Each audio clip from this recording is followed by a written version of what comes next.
Morning students, welcome to ज्ञान गंगा शिक्षा निकेतन channel. So childrens, today we once again start the topic of percentage.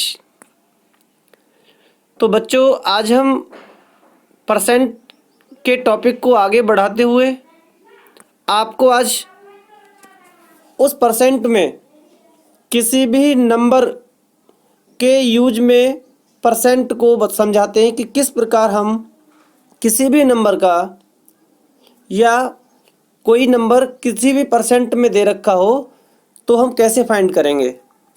देखिए, आज हम बताएंगे आपको to find the whole using a given percentage. जैसे मैंने एक एग्जांपल लिया है, find the number whose 19% is 95. इस क्वेश्चन का मतलब है कि एक ऐसा नंबर बताइए जिस नंबर का 19% 95 होता हो. दोबारा ध्यान दीजिए, एक ऐसा नंबर आपको बताना है कि उस नंबर का 19% निकाला जाए तो 95 निकल के आए. तो वो नंबर क्या है? तो इस क्वेश्चन में क्लियरली लिखा हुआ है कि 19% जो है वो 95 है. तो देखिए सॉल्यूशन, देखिए 19% of required number. Required number का मीन्स है कि आपको पता नहीं है, आपको पता लगाना है कि वो नंबर क्या है. तो 19% of required number equal to 95. तो हमको कितना दे रखा है? 95 दे रखा है. ये आप समझ गए. ओके, इसके बाद 19% 95 है तो 19% की जगह आपको ओनली 1% फाइंड करना है. पहले क्या फाइंड करना है? 1%. आप यहाँ पर 1% लिखेंगे equal to 95 as it is. 19 से आपको डिवाइड देना है कि जो नंबर यहाँ होगा उसी से आपको डिवाइड देना है. तो 19 से इसको कैंसिल आउट किया तो 5 आ गया. अंडरस्टैंड.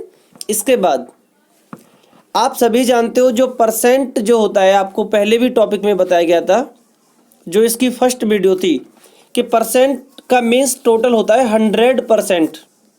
तो आप देखिए, अभी हमने 1% फाइंड किया है तो हमको टोटल नंबर निकालना होगा, तो हमको 100% करना है.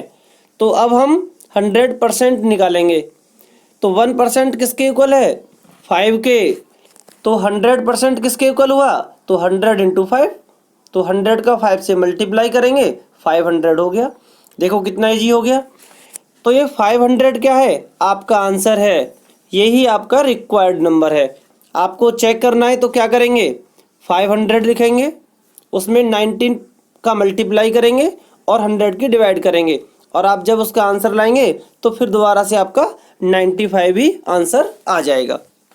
अब एक और क्वेश्चन लेते हैं, लेकिन अब परसेंट में आपको समझाते हैं कि कोई वैल्यू इंक्रीज हो जाती है, डिक्रीज हो जाती है.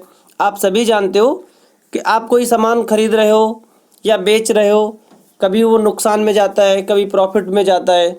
या कहा जाए आपसे कि अभी आपके पास 40 रुपीज़ हैं और उनको 50 करना है, तो आपको कितना परसेंट बढ़ाना पड़ा?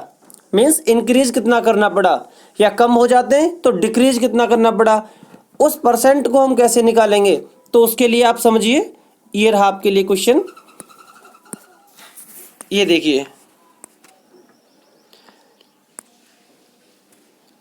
ये आपके लिए है परसेंट ऑफ इंक्रीज और डिक्रीज. सबसे पहले इसके लिए एक फॉर्मूले पर ध्यान दीजिए आप. ये फॉर्मूला है इसका.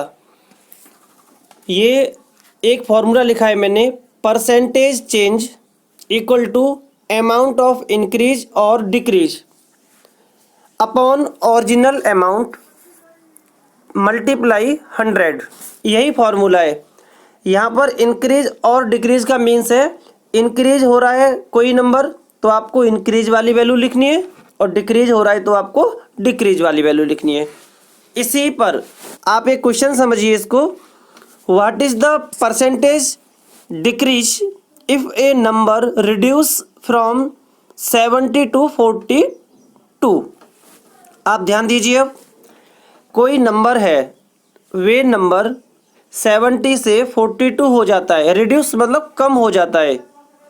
वे नंबर पहले 70 था, अब उसको 42 किया गया है, तो कितने परसेंट उस नंबर को डिक्रीज किया गया, ये आपको बताना है। देखिए एक बार फॉर्मूले पर ध्यान दीजिए। Percentage change equal to amount of increase और decrease divided by original amount multiply 100। इसी फॉर्मूले को आपको लिखना है। क्वेश्चन में डिक्रीज है तो फॉर्मूले में आपको डिक्रीज लिखना है। देखिए percentage decrease equal to amount of decrease upon original amount multiply by 100।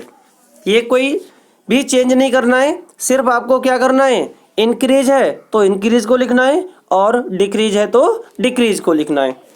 अब देखिए पहले नंबर कितना था, 70 था, उसमें से 42 को माइनस करेंगे तभी तो मालूम पड़ेगा कितना डिक्रीज हुआ। तो डिक्रीज नंबर कितना हो गया, 70 माइनस 42, ये डिक्रीज हो गया। डिवाइडेड बाई क्या लिखा हुआ है, देखो यहाँ पर क्या लिखा है, ये ओरिजिनल अमाउंट लिखा है।